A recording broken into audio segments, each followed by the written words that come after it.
বেটা তুই জানোস আমি এখনো ফোন দিলে জেলখানার ইট পাথর কাঁপে বেটা। আমার পারমিশন ছাড়া কেউ পানি খায় না জেলখানায়। সবাই পিস্তল নিয়ে ঘুরতে পারে, কিন্তু গুলি চালানোর আত্মা সবার থাকে না।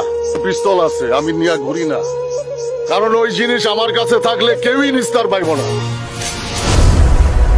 বেটা আমিও তো তাই কই, কি এর গেঞ্জি ছিঁড়ে, জামা ছিঁড়ে, প্যান্ট ছিঁড়ে, মানুষ ধরে ছিঁড়া ফেলা বেটা। এখনকার পোলা পান সব ফার্মের মুরগি, আমগো মতো কইল অগ নাই, বুঝছো? বাচ্চু বাচ্চু করতাছস, বাচ্চু কোনো সন্ত্রাসী হইলো? আর কই ধর্মু আর কই মারমু? আরে যদি খালি আমি একটা ফোন দেওয়াই কাউরে দিয়া, ও তো এলাকা ছেড়ে দিব। না ভাই, বিচার যে করতে পারে সে অন্যের নামে বিচার দেয় না। আপনার কাছে আমগো নামে যে বিচার দিছে তার আসলে বিচার করার কোনো ক্ষমতা নাই, ওটা আপনি ভুলে যান।